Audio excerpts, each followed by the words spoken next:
अस्सलाम वालेकुम। सीखो सब कुछ में खुश आमदीद। दोस्तों, आज हम सीखेंगे कि हम पिवट टेबल के ज़रिए एक्सपोर्ट शिपमेंट को किस तरह काउंट कर सकते हैं। तो दोस्तों, इस वक्त हमारे पास कंप्यूटर वर्ल्ड की सेल्स रिपोर्ट दी हुई है जिसमें एक्सपोर्ट का डेटा दिया हुआ है। फॉर एग्ज़ाम्पल 1 जनवरी को जो है वो कस्टमर नुमान अहमद है।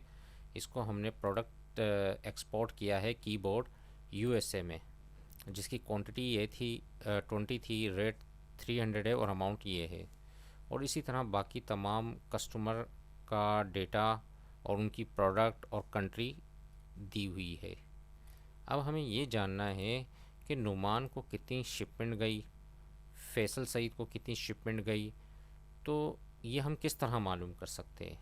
या हमें ये जानना है कि कीबोर्ड की कितनी शिपमेंट गई है और माउस की कितनी शिपमेंट गई है और एलसीडी की कितनी शिपमेंट गई है, या यूएसए में कितनी शिपमेंट गई, यूके में कितनी शिपमेंट गई।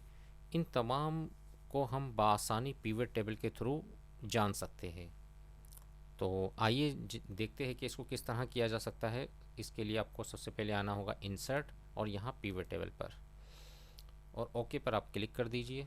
तो आपके पास पिवट टेबल की विंडो आ गई, जहाँ आपने कस्टमर को ड्रैग कर कर रोज़ पे लाना है। तो इसमें तमाम कस्टमर यहाँ डिस्प्ले हो जाएंगे। अब हमें क्या करना है, मैं क्या करता हूँ कि अमाउंट को ड्रैग कर कर वैल्यूज़ में ले आता हूँ। तो इसमें अमाउंट्स आ गए कि अफजाल जो भट्टी था इसको 30,000 की हमने सेल की। लेकिन हमें सेल नहीं जानना, हमें ये जानना है कि अफजाल भट्टी को हमने कितनी शिपमेंट दी, कितनी शिपमेंट हमने एक्सपोर्ट की अफजाल भट्टी को।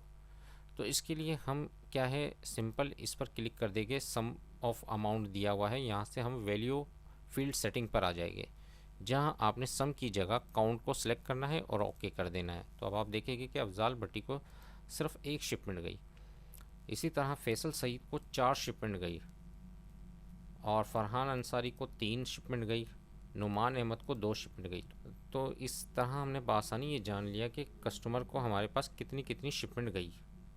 इसी तरीके से अगर मैं कस्टमर हटा देता हूँ और यहाँ से मैंने प्रोडक्ट को ले आता हूँ रोज़ वाइज, तो अब आप देख रहे हैं कि कीबोर्ड की जो शिपमेंट गई है वो 6 है, एलसीडी की जो शिपमेंट गई वो 5 है, माउस की जो शिपमेंट है वो 5 है, स्पीकर को की जो शिपमेंट है वो 3 है।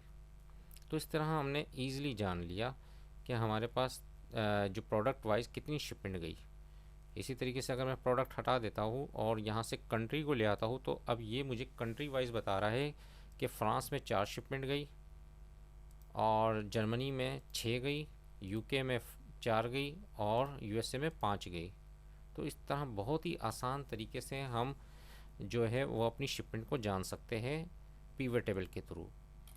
तो दोस्तों, उम्मीद है कि वीडियो आपको बहुत पसंद आई होगी। लाइक और सब्सक्राइब करना मत भूलिएगा। दोस्तों, आप मेरे चैनल को सब्सक्राइब ज़रूर कीजिए ताकि कोई भी नई वीडियो आए तो उसका नोटिफिकेशन आपको मिलता रहे। Thanks for watching. अल्लाह हाफिज़।